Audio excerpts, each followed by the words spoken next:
بسم الله الرحمن الرحيم. ازيكم يا حبايبي، عاملين ايه؟ يا رب تكونوا بصحه وباحسن حال. النهارده هنعمل مع بعض اكله شعبيه مصريه قديمه جميله جدا، تعتبر حلو وحادق مع بعض، بس لذيذه جدا جدا وسهله كمان جدا جدا، يعني غدا موفر واقتصادي جدا.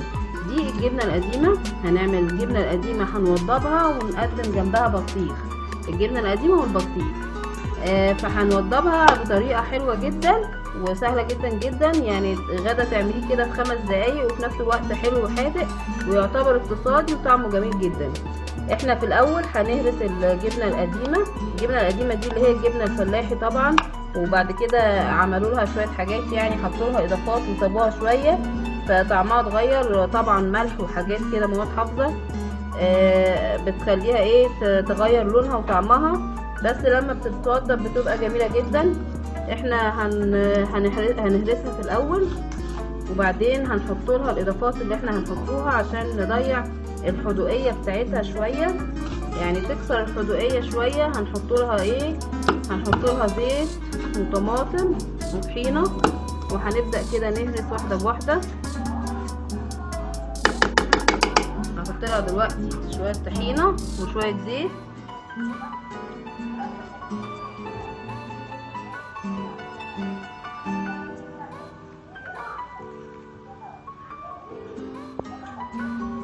هحط لها شويه طحينه حلوين كده علشان خاطر ما تضيع الحدوقيه بتاعتها.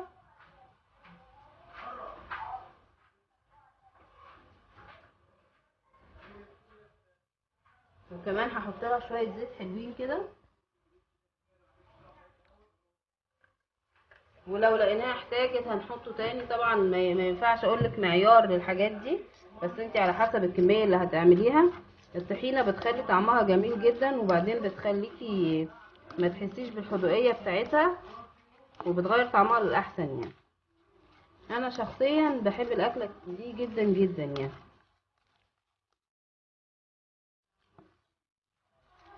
دلوقتي هحط لها طماطمايه مقطعاها مكعبات صغيره،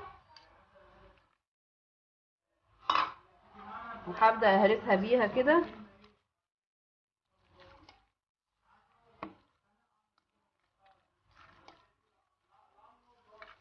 هحط لها شويه زيت، حاسه ان هي عايزه شويه زيت كمان.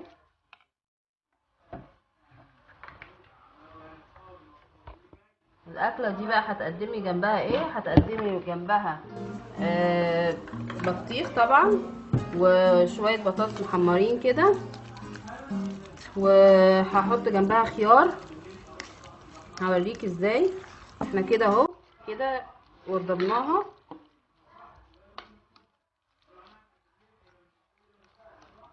تقدري ما تحطيلهاش طماطم، بس الطماطم برضو بتكسر الحدوقيه وبتخليها غنيه كمان شويه.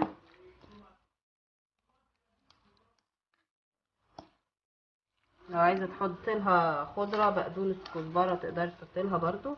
انا بعملها بوضبها بالطريقه دي كده، بتبقى طعمها كويس جدا بالنسبه لي يعني، وبهرسها كويس جدا. هي كده اتهرست كويس جدا، ولازم معلقتين الطحينه دولت بيحسنوا في الطعم بتاعها جدا جدا. ولو عايزه تحطي لها معلقه بابريكا انا هحط لها معلقه بابريكا. انا البابريكا بحطها علشان خاطر اللون، بتخلي لونها احلى.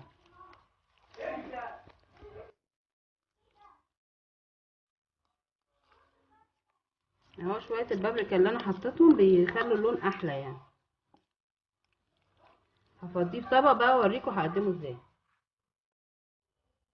دلوقتي يا حبايبي احنا خلصنا الاكله بتاعتنا في 10 دقايق، عملتيها وانتي واقفه، بتبقى جميله جدا واكله مميزه جدا جدا، حلو وحادق مع بعض في نفس الوجبه. طبعا ما تنسيش اللايك والشير والسبسكرايب للقناه، وشكرا والسلام عليكم ورحمه الله وبركاته.